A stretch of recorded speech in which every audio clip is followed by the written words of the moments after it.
So yun, ang lamig na naman ngayon. Positive 1 tayo. 1 degree, sobrang lamig. Ilang taon na kami hindi nakapagpasko sa Pinas? 4 years na, 4 Christmas na namin namimiss ang Pasko sa Pinas. Tagal na. Ang maganda sa Pinas, like yung mga reunion natin. Oo. Gathering. Yung friends mo, yung Tapos, family mo. Tapos pag Christmas, yung mga nag-aaginaldo. Oo, yung bibisa tayo ng mga ninong-ninang. Tapos may mga Christmas fair nga, parang Christmas market like sa may ano ba, Pretty City, sa may King John's Castle. Hindi pala natin napupuntahan. Oo. And then sa Milk Market. And then may caroling din. Yung mga caroling. Yun, Parang lively naman, ano. check namin. Titignan din namin kung kaya namin mag-hotel. Ano yung sakit din. Teka lang. Pahinga mo na si Buntis. Ang sakit.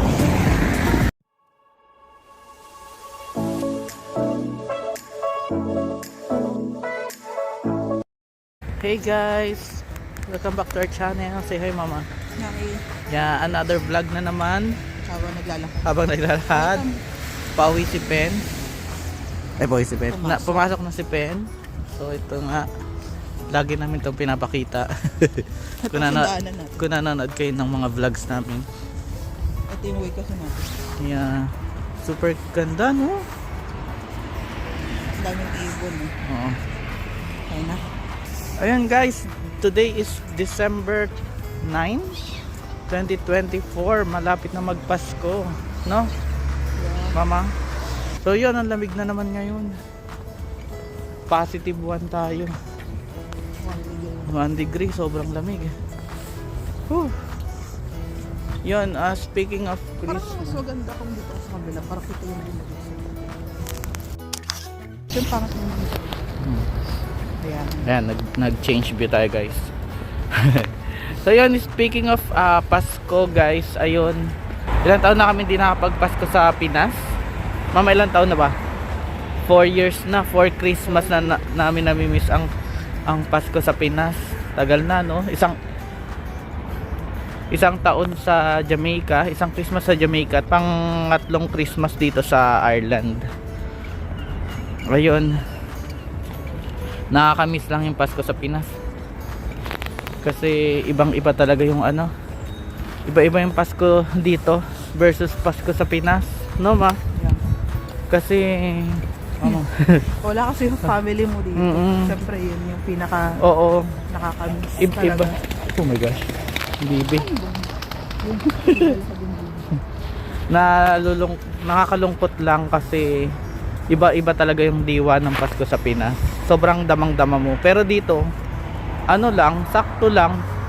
Ang maganda lang din kasi magkakasama kami tatlo or pang-apat si baby.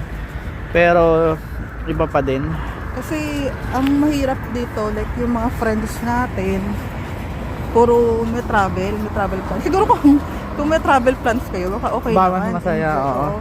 Kaso Kami lang sigurong senti. tayo lang yung may iwan kasi dito. Kaya medyo nalulungkot Oo. tayo. Last year kasi nag-Galway kami, mga Pinoy dito. Kaya masaya din. Masaya din. Pero ngayon, since buntis si Mama Kare, hindi kami makalis kasi magjuju na siya sa January. So, mahirap na siya mag-travel this December. Yeah, bawi na lang tayo next.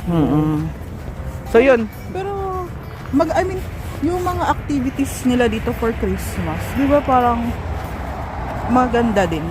Mas Oo. madami siya compared sa Pinas.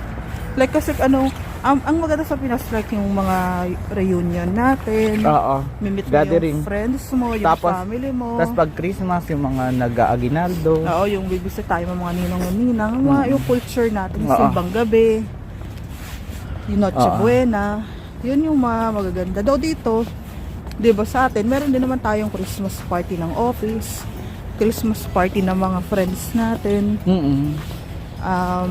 may mga Christmas market. Christmas market, meron Yun yung dito. maganda Oo. dito. Though ngayon parang wala pa rito. Ewan ko bang Christmas market dito sa ano. Hindi naman kami makapunta ng Christmas market sa ibang counties kasi ayaw na namin mag-travel.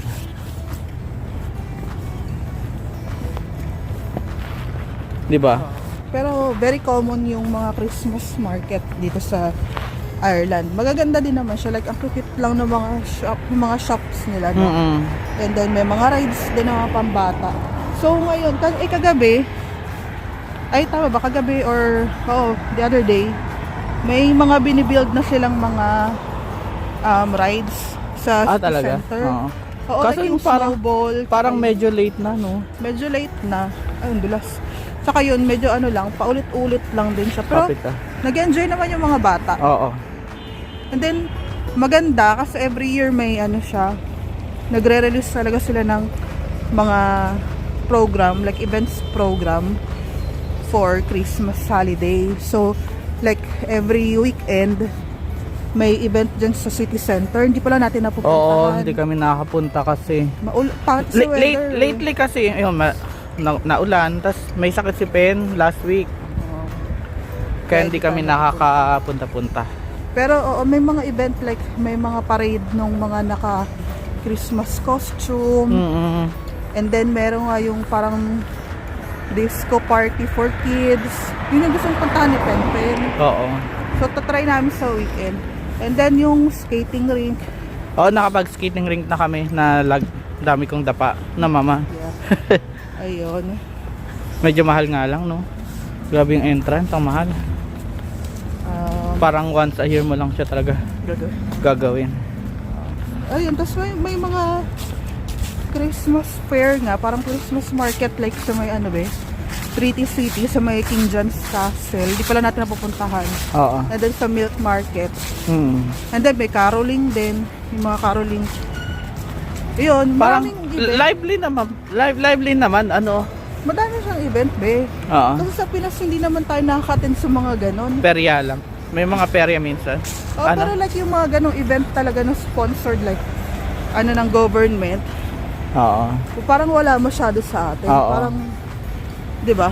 Oo. Lagi kung gusto mo ng magandang Christmas sa Pinas, na yung mga ganun na katulad na Christmas sa Pinas, may mga bayad, ano. Oo. Tapos dadayuhin mo pa. So, yun. Kaya, okay din naman dito. Kaya lang, syempre, iba pa din yung celebration natin. with your family. Kasi parang yung Christmas sa Pinas, parang puso talaga, no? Oo. Parang very simple pero nakaka-happy. Oo. Yung kainan lang. Oo. Okay. Kaya laging ang Christmas ang family reunion is tuwing Christmas season. So, pause ko muna. So yon guys, tumawid lang kami. Kaya medyo naputol yung vlog. Ayun, ano pa mama? Comparison ng Christmas Ireland and ay yung banggitin natin sa Jamaica. Anong Pasko natin sa Jamaica? Hindi talaga malungkot na. Oo. Wala tayong ganap. Wala talaga, as in naghanda lang kami for us. Ang ginawa na lang talaga namin naganda na lang kami ng medyo marami. Normal lang, Noche Buena lang. Para sa amin, oo. Pero din may Christmas party naman tayo doon ng mga Pinoy. Oo. Pero Konti lang din kami doon. Konti lang So Pinoy yun doon. yung pinakamalungkot na na Christmas natin, no?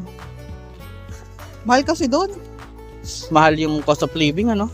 Oo, tsaka ang hirap. Ang mahal din mag-travel.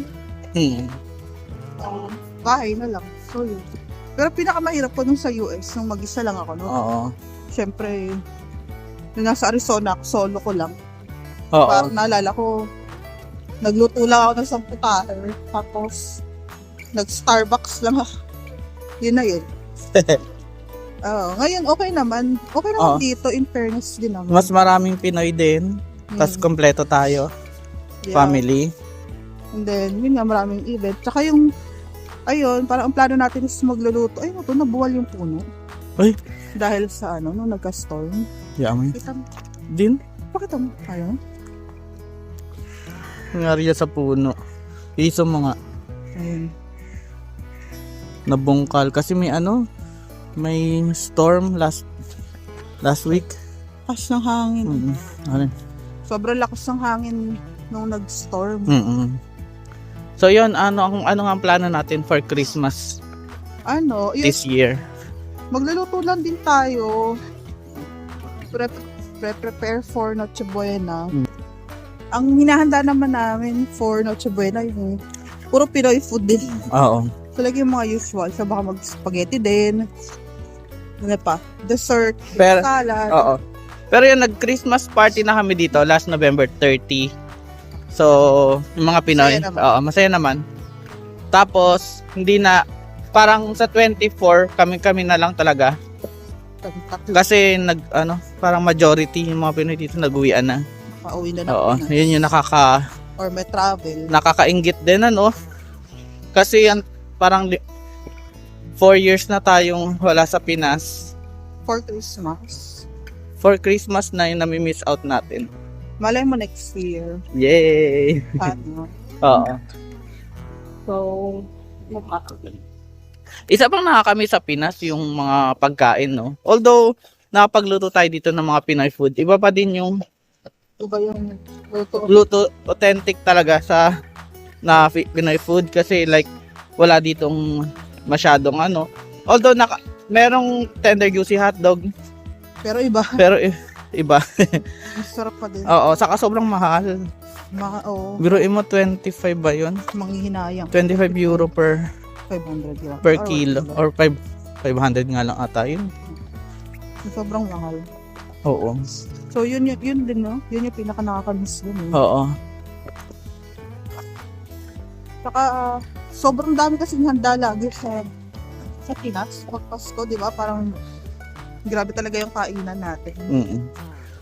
So yun. Pero ngayon, plano natin is maghahanda pa rin tayo ng for Noche Buena. Tsaka yun na din yung handa for Christmas. And then tinitingnan namin kung kakain tayo kakain tayo sa restaurant. Magre-restaurant Mag-formal Oo, parang, dinner tayo. Kung may open na restaurant. check namin. Tinitingnan din namin kung kaya namin mag-hotel. Aray, yung sakit din. Teka lang. Pahinga mo na si Buntis. Ang sakit. Okay ka lang? Ang sakit eh.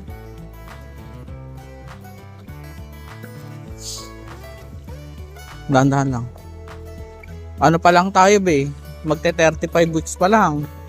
Hindi pa pwede lumabas. Sakit. Hindi pa video ka pa rin. Hindi ko mapatay.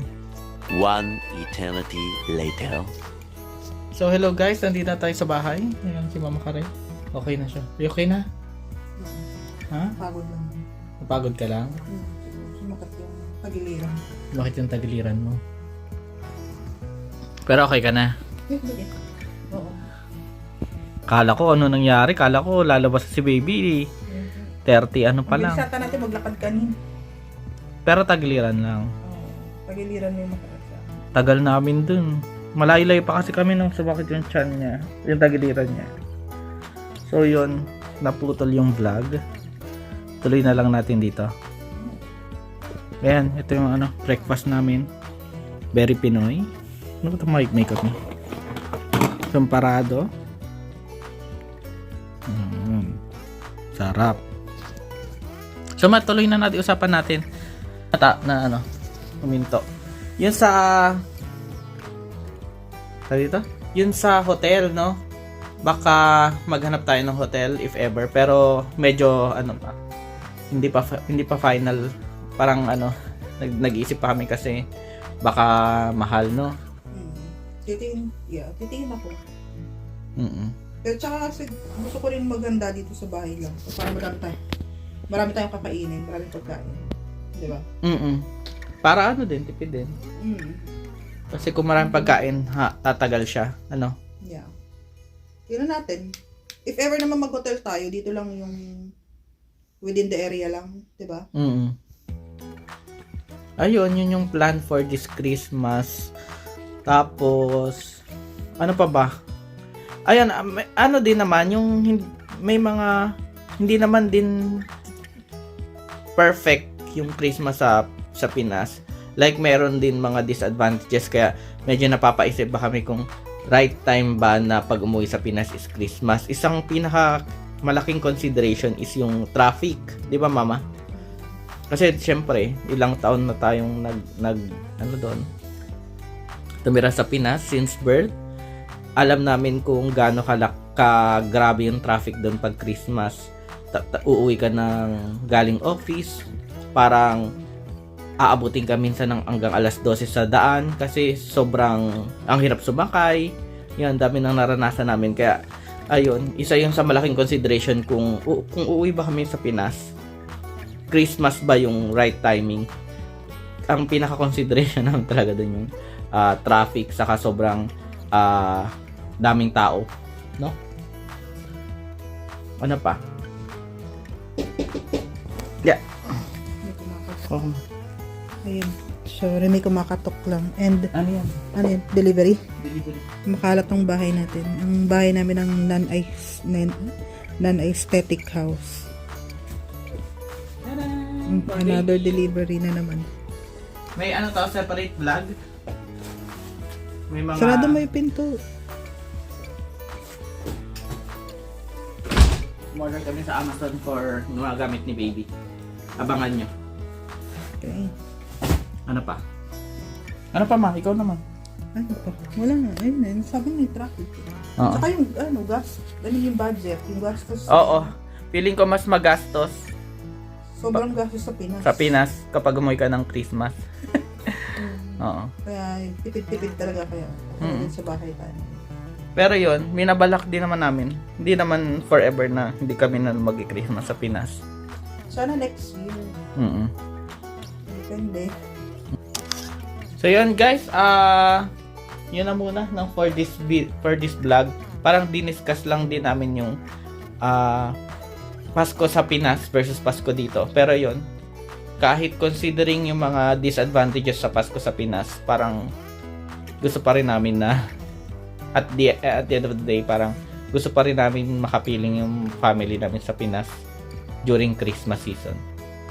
Kasi napakaganda ng diwa ng Pasko sa Pinas. So yun, magbababay na kami. Hanggang dito na lang muna. Please subscribe to our channel and please follow us also on Facebook. So yun, thank you for watching. Bye! Bye. Bye baby. Bye.